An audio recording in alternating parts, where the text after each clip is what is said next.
Hello and greetings to all the dear aspirant. This is Kuldeep Singh. Welcome back to the channel. So finally हमारा UPSC का mains 2024 का S A का जो paper है वो हो चुका है। और जैसे कि आप लोग, अगर आपके पास अभी एसए आ गया है तो आप लोगों को पता चली गया होगा कि हम लोगों के पास इस बारी का एसए का जो पैटर्न है वो भी सिमिलर रहा है जैसे पिछली बारी के पैटर्न्स में देखने को मिला है।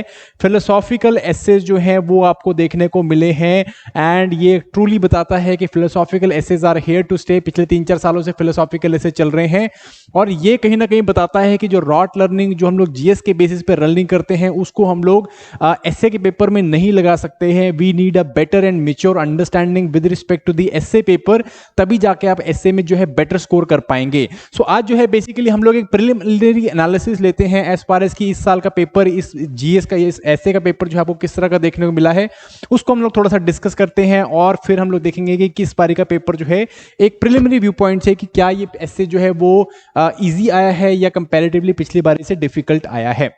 चलिए, सो अगेन आपको जो है 4-4 पेपर देखने को मिले थे। मैं यहाँ पे जो है एसेस को ज्यादा डिटेल में बात नहीं करने वाला हूँ। हर एक एसे को मैंने बाद में वीडियोस के अंदर डिटेल में लेना है जैसे कि मैं हर साल करता आया हूँ, बट ब्रीफली मैं आपको बता देता हूँ कि हमारे जो एसेज हैं जैसे मैं डिवाइड करता हूँ, either they are individualistic philosophical essays या यूनिवर्सलिस्टिक एसेज। इंडिविजुअलिस्टिक एसेज वो एसेज होते हैं जो जनरली इंडिविजुअल के आसपास में उसकी क्वालिटीज, उसके बेसिक, उसके मोरल्स, उनके आसपास में जो है घूमते हैं। एंड जो यूनिवर्सलिस्टिक या फिर कलेक्टिविस्टिक एसेज होते हैं फिलोसॉफिकल एसे, वो जनरली सोसाइटी के बीच में, कम्युनिटी के बीच में, इवन ह्यूमन काइंड या मैनकाइंड के आसपास में घूमते हैं। उनके बेसिकली मॉरल्स एंड एथिक्स, उनके बारे में यहाँ पे डिस्कशन जर्नी करनी होती है। ठीक है जी, तो हम जनरली इंडिविजुअलिस्टिक एंड यूनिवर्सलिस्टिक एसे लेके चलते हैं और हम लोग जो है एसे को हमेशा इस लाइंस में देखने की कोशिश करते हैं। सेंट्रल थीम किस तरह का है एसे का, ब्रेनस्टॉर्मिंग किस तरह से करेंगे, आइडियाज कैसे निकालेंगे एंड फाइनली उसको जो है एक स्ट्रक्चर में डालना, एक फ्रेमवर्क में डालना, आउटलाइन करना उस हिस्से को और फिर उसके हिसाब से जो है आपका इंट्रोडक्शन एंड कंक्लूजन आना। ठीक है जी, ये काम हमें करने होते हैं। चलिए, now let us quickly talk about the 2024 essays. So एक एक करके हम लोग ऐसे देख लेते हैं। सबसे पहले सेक्शन 1 के जो एसे हैं, आपका सबसे पहला एसे जो आपको देखने को मिला है that is the forest precedes civilisations and deserts follow them. बहुत ही ज्यादा आप कह सकते हो फिलोसॉफिकल लेवल पे, again it's a complex, it's a simple, हम कह सकते हैं एक सिंपल आइडिया है but has been presented in a very complex way कि जो फॉरेस्ट होते हैं, जो जंगल होते हैं, जो नेचुरल इकोसिस्टम्स होते हैं, ठीक है, जो नेचर में जो आपको कॉमनली देखने को मिलते हैं वो हमेशा सिविलाइजेशन से पहले आते हैं। फिर मानव सभ्यता, वो बेसिकली एक बेस बनाते हैं मानव सभ्यता के लिए। फिर मानव सभ्यता आज आती है, इन बेस के, इन रिसोर्सेज को इन एक्सप्लॉइट करती है और जब ओवर एक्सप्लॉइटेशन करते हैं तो क्या होता है, जिस सभ्यता का जो बेस होता है, जिस सभ्यता के जो निर्माण हुआ है, जिस फॉरेस्ट के कारण है, जिस इकोसिस्टम के कारण हुआ है, वो इकोसिस्टम ही जो है खत्म हो जाता है। तो ये बेसिकली बताता है over exploitative nature of mankind, greed of mankind. जब भी सिविलाइजेशंस बसती हैं तो वो क्या करती हैं, वो पावर के लिए, वो अथॉरिटी के लिए, वो रिसोर्सेज को बहुत ज्यादा एक्सप्लॉइट करती हैं। उससे जो है हम लोग क्या देखते हैं, अच्छे अच्छे इकोसिस्टम जो है वो डेजर्ट की तरफ ये चले जाते हैं, डेजर्ट जो है वो बन जाते हैं। ठीक है कि नहीं। हम लोग ये थोड़ा सा आपको इन्वायरमेंटल एस्पेक्ट्स में ज्यादा देखने को मिलेगा ये इससे। हाउएवर इसको बहुत सारे डायमेंशंस में हम लोग लिख सकते हैं बट ये डायमेंशन जो है हम लोग कभी और डिस्कस करेंगे, यहाँ पे जो है नहीं डिस्कस करेंगे। कंप्लेक्स टॉपिक है, इसके ऊपर जो है एनवायरमेंट से बाहर निकल के मल्टी डायमेंशनल अप्रोच लेके आना थोड़ा सा डिफिकल्ट है। तो मुझे लगता है कि काफी ज्यादा एस्पिरेंट्स ने इनको कवर नहीं किया होगा या इसको नहीं लिखा होगा। सेकेंड हम लोग बात करते हैं the empires of the future. ठीक है जी, empires of future will be the empires of the mind. ठीक है जी, माइंड के ऊपर या आइडियाज के ऊपर जो है या इनोवेशन के ऊपर ये ऐसे फोकस कर रहा है। इस चीज को ध्यान से समझिए कि जो बड़ी बड़ी एम्पायर्स बनी है पुराने टाइम में, एम्पायर्स कैसे बनी थी, ये माइट के ऊपर, ये फिजिकल स्ट्रेंथ के ऊपर, ये बेसिकली कंकेस्ट के ऊपर बनी हुई थी। बट यहाँ पे मिलिट्री माइट के ऊपर बनी थी, बट यहाँ पे अब जो फ्यूचर की एम्पायर्स बनने वाली हैं वो माइंड के ऊपर बनेगी। दैट मींस कितना ज्यादा ह्यूमन माइंड इनोवेट कर सकता है, कितना ज्यादा जो है न्यू फ्रेश आइडियाज लेके आ सकता है। और उन चीजों के ऊपर जो है हम लोग देखेंगे कि भाई जो फ्यूचर एम्पायर्स है वो उनका जो है केंद्र बिंदु या उनका सेंट्रल पॉइंट जो है वहां पे होगा। ठीक है, तो ये बेसिकली सेंट्रल थीम है आपका। ठीक है कि नहीं। We can all talk about such kind of innovation, जैसे कि इंटरनेट एक एग्जांपल है ना। इंटरनेट का इनोवेशन है, लुक व्हाट हैज हैपेंड, पूरा सिविलाइजेशन का कोर्स ही चेंज हो गया है। इंटरनेट से पहले की सिविलाइजेशन एंड इंटरनेट के बाद की सिविलाइजेशन में जमीन आसमान का फर्क है और हम नई नई प्रॉब्लम्स, इश्यूज एंड डाउट्स देख रहे हैं जस्ट बिकॉज किसी के माइंड ने जो है लोगों को कनेक्ट करने की सोची, ठीक है जी। सो बहुत सारे इसके एग्जांपल्स हैं और इसको आप बहुत लेवल्स पे लिख सकते हो। आप इसको जो है पास्ट प्रेजेंट के एस्पेक्ट से लिख सकते हो, आप इसको जो है अगेन मल्टी डिफरेंट डायमेंशंस के ऊपर लिख सकते हो, पॉलिटिकल डायमेंशंस के ऊपर लिख सकते हो, सोशल डायमेंशंस के ऊपर लिख सकते हो, बड़ी सारी जगह पे हम लोग इसको लिख सकते हैं गाइस, ठीक है। तो इसके ऊपर नहीं जाएंगे, मैं बता रहा हूं आपको जस्ट प्रिलिमिनरी एनालिसिस है, but this is a good essay, काफी लोगों ने इसको जो है अटेम्प्ट किया होगा definitely. Then there is no path to happiness, happiness is the path, ठीक है। इजी लग रहा है, इजी इसलिए लग रहा है क्योंकि फिलोसॉफिकल कोट हमने बहुत बारी पढ़े भी हैं, हम लोग अलग अलग मोरल्स एंड स्टोरीज में इन सबको इसको देखने की कोशिश भी करते हैं। हाउएवर इसके ऊपर एस्से लिख पाना ये थोड़ा सा डिफिकल्ट है। क्यों? बिकॉज यहाँ पे ये बहुत ज़्यादा एब्स्ट्रैक्ट हो जाता है, और जो लोग तो एब्स्ट्रैक्ट चीज़ों में अच्छे हैं, एब्स्ट्रैक्ट को आप एक्सपैंड कर सकते हैं, उनको अलग अलग डायमेंशन में डाल सकते हैं, उन लोगों के लिए तो बहुत ईजी है। However it is difficult for those जिनका स्पेशली माइंड थोड़ा कैंगटाइज्ड वे में चलता है, उन लोगों के लिए ज़्यादा डिफिकल्ट होने वाला है, ठीक है जी। तो बेसिकली बात कर रहा है कि हैप्पीनेस का कोई गोल नहीं है, हैप्पीनेस जो है कोई एक टारगेट नहीं है, या हैप्पीनेस का कोई एक पाथ नहीं है। आपको किसी जर्नी से जाके कहीं डेस्टिनेशन में पहुंच खुशी नहीं मिलेगी, आप सिर्फ जो है खुश हो सकते हो, ठीक है जी। खुशी अपने आप में डेस्टिनेशन है, ठीक है, किसी डेस्टिनेशन से खुशी नहीं मिलने वाली है, ठीक है। सो बड़ी सारी चीजें इस पर लिखी जा सकती है कि किस तरह से it is basically talking about self contentment, कि सेल्फ कंटेंटमेंट होना बहुत ज्यादा जरूरी है। It is basically talking about how you can be happy in little things, जो आपके पास है आप उससे किस तरह से खुश रह सकते हो, ठीक है जी। इस चीज के ऊपर बात करी हुई है, और इस चीज के ऊपर अगेन आप बहुत सारी चीजें बात कर सकते हो। आप जो बुद्धिस्ट फिलॉसफी है, जो जैन फिलॉसफी है, बड़ी सारी चीजें इसमें बात कर सकते हैं। रामायण महाभारत में से बहुत सारे आपको व्यू पॉइंट देखने को मिल जाएंगे। However difficult essay to again कहीं ना कहीं अटेम्प्ट करना, बिकॉज इसको 1000 शब्दों तक खींच पाना और उसमें डायमेंशनलिटीज लेके आना पाना, ये जो है थोड़ा सा डिफिकल्ट होगा, ठीक है जी। Then fourth question is the doubter is the true man of science, ठीक है कि नहीं। Doubter is the true man of science. मैंने एक कोट पढ़ा था कि जो doubt is a unpleasant condition but certainty is absurd. That means what, कि डाउट होना जो है वो अगेन हम लोग को तंग करता है, बट सर्टेन अगर किसी चीज के ऊपर हो तो वो एब्सर्डिटी है, वो आपको कहीं आगे नहीं लेके जाने वाली है, ठीक है। तो डाउट करना किसी चीज के ऊपर, बिलीफ नहीं करना है, सीधा सीधा बिलीफ नहीं करना, डाउट करना, आपका इंक्वायरी करना, आपका माइंड जो इंक्वायरी करता हो वो जो है कहीं ना कहीं सच्ची साइंस की शुरुआत करता है। वो इंसान जो है सच्चा साइंस का इंसान है, बिकॉज साइंस हमेशा जो है डाउट हमेशा इंक्वायरी से स्टार्ट होता है। और इस डाउट और इस इंक्वायरी और इस इनिक्विजिटनेस ने, इंसान की इनिक्विजिटनेस ने जो है बेसिकली अलग अलग सिविलाइजेशन, अलग अलग इन्वेंशंस, डिस्कवरीज के ऊपर जो है उसको लेके गई हैं, ठीक है कि नहीं। आप इंटर प्लैनेटरी सिविलाइज या इंटर प्लैनेटरी एक्सप्लोरेशंस की हम लोग बात कर सकते हैं, हम लोग कॉपरनिकस, गैलीलियो जैसे लोगों की बात कर सकते हैं। Like there are lot and lot of people we can talk about, Albert Einstein, like not only from science background only, we can also talk about the philosophies या फिलोसफिकल एस्पेक्ट्स में भी हम लोग इसको डिस्कस कर सकते हैं। Again spirituality, consciousness के ऊपर भी जो है जिस व्यक्ति ने डाउट किया, जिस व्यक्ति ने जो है सिर्फ स्क्रिप्चर्स को नहीं लेके गया, शास्त्रों को सीधा सीधा नहीं यूज किया या सीधा सीधा उनके ऊपर रिलाई नहीं किया, तो उसने भी बेसिकली क्या किया है, उसने भी किसी न किसी फॉर्म ऑफ लर्निंग को आगे लेके गया है। तो बहुत कुछ लिखा जा सकता था इसके ऊपर, एंड इसको दोनों तरह से लेके जा सकता था, again both from spirituality aspect as well as from the materialistic aspect. ये भी काफी ज्यादा अटेम्प्ट किया होगा ऐसे। सो मेरे हिसाब से अगेन ये एसेज एंड सेकंड एसे जो है वो काफी ज्यादा अटेम्प्ट किया गया होगा बच्चों द्वारा। बाकी जो है कुछ लोगों ने डेफिनेटली फॉरेस्ट एंड हैप्पीनेस वाला एसे जरूर किया होगा, ठीक है जी। So individualistic and universalistic essays में आप इसे डाल सकते हो डेफिनेटली, ठीक है जी। This is basically an universalistic essay, civilisational वाला। Empires of the future again universalistic essay, there is no path to happiness, this is basically individualistic, and true man of science individualistic. So again आप देख सकते हो कि भाई again दोनों तरह के एसे जो हम लोग को पूछे जा रहे हैं, ठीक है।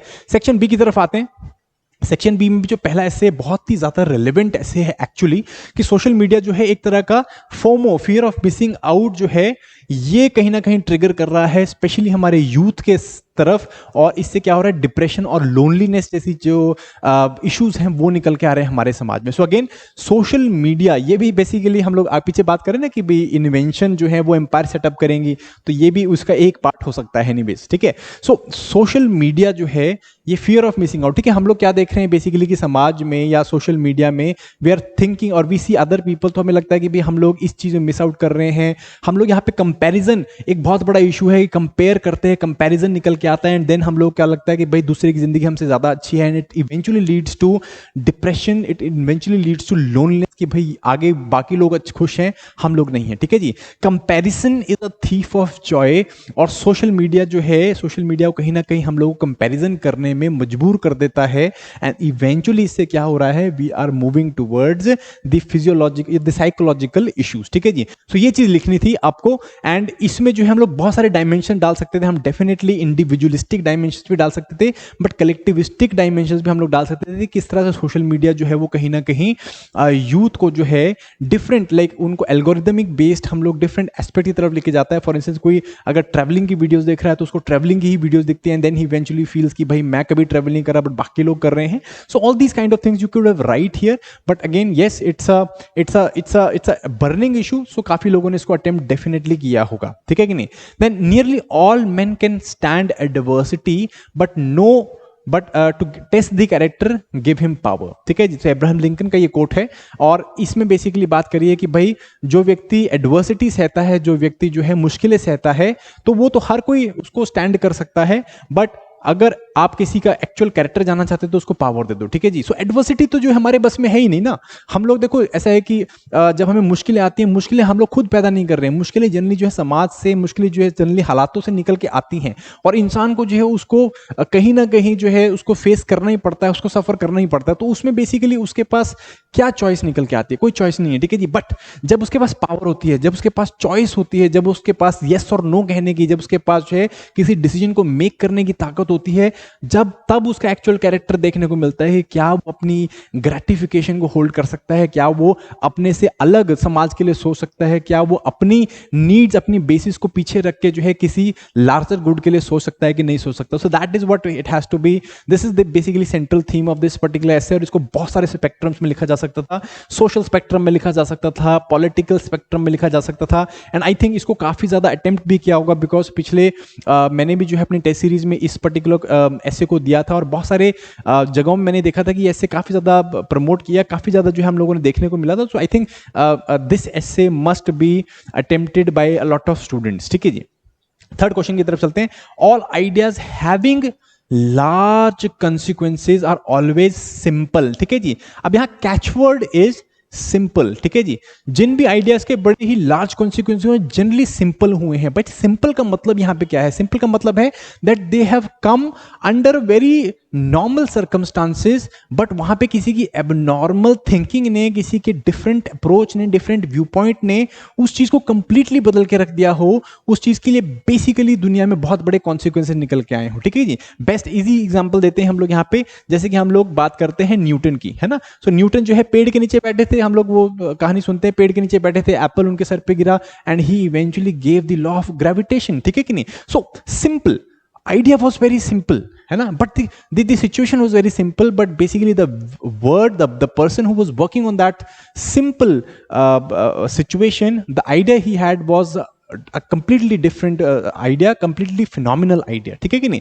सो उसी के लार्ज कॉन्सिक्वेंसेज होते हैं, ठीक है जी। लेट्स टॉक अबाउट गांधीज अहिंसा अप्रोच, है ना। तो that was basically a very simple approach कि भाई जो भी परपेचुअर है उसको जो है हेट ना करो, उससे प्यार करो, एंड इवेंचुअली उसकी जो है गलतियों को आप जो है अहिंसा से दूर करने की कोशिश करो, या अहिंसा से उसको ठीक करने की कोशिश करो, लार्ज कॉन्सिक्वेंसेज, ठीक है। सो बहुत सारे प्रैक्टिकल एस्पेक्ट्स आप यहाँ पे लिख सकते थे। I think this essay was also like taken up by a lot of students, जी। And then the cost of being wrong is less than the cost of doing nothing, ठीक है जी। ये कहता है कि स्टेप लेना कितना जरूरी है, ठीक है जी। Why it is so important to move forward, to take that leap, to do that step, to take that step, to take that decision, ठीक है। चाहे वो गलत हो, वो अलग बात है, क्योंकि गलत होगा क्या होगा, then it will be a part of learning, ठीक है जी। You will learn and you will improve and you will take better decisions.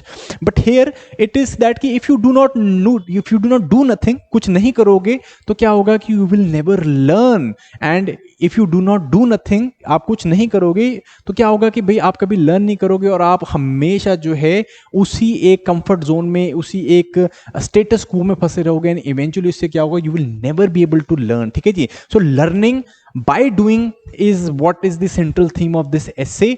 And यहाँ पे भी जो हम लोग बड़े सारे डायमेंशंस को लगा सकते थे, however it was slightly difficult to do, ठीक है, for an average student it was slightly difficult to do. And उस टाइम के लाइक जो साइकोलॉजिकल स्टेट ऑफ माइंड होगा, जो उस टाइम पे लाइक जो स्ट्रेस चल रहा होगा, उस बेसिस पे I feel that again second essay and the third essay would be the essay which would have been taken by a lot of students, like then like this वाला social media वाला essay भी जो है काफी बच्चों ने किया होगा। however this essay I feel is बहुत कम बच्चों ने यहाँ पे attempt किया होगा, ठीक है कि नहीं। so again you can again divide it into individualistic and universalistic viewpoint, and this was the essay for as far as the UPSC concerned for 2024। as far as the difficulty level is concerned, so difficulty level I would say कि दोनों ही section से हम लोग एक या दो ऐसे थे जिनको बहुत इजीली चूज कर सकते थे, जिसमें आप कहीं ना कहीं 1000 वर्ड्स लिख सकते थे अगर आपने नॉर्मल प्रैक्टिस भी करी हुई है। But as far as difficulty is concerned, so it was a decent paper. It was not as tough as the last year's paper. Last year में जो है बहुत ज्यादा डिफिकल्ट हो गया था, but this year the essay paper was slightly trim down and philosophical definitely tha, but the ideas, the quotes that were asked were pretty like central idea, central theme banana was not that difficult। and एक अच्छा व्यक्ति, अच्छे student जिसने कि इसके ऊपर practice करी होगी, जिसने एसेस के ऊपर थोड़ा बहुत जो है वर्कआउट किया होगा, वो इजीली लाइक मैं बहुत इजीली तो नहीं कहूंगा, बट अगेन इजी वे में he would have been able to frame a good essay, ठीक है जी। So if you want me to do all these essays for you people, provide you a good outline, a introduction and conclusion, and help you like prepare better, especially वो लोग जो कि इस साल paper नहीं दे रहे, अगले साल देने वाले हैं, उन लोगों के लिए if you want कि this essay पेपर है और ऐसे should be detailed further, so आप जो है चैनल को सब्सक्राइब कर सकते हैं। So thank you very much. I hope you like this particular video. This is the preliminary analysis. So this is Kuldeep Singh signing out. Bye bye.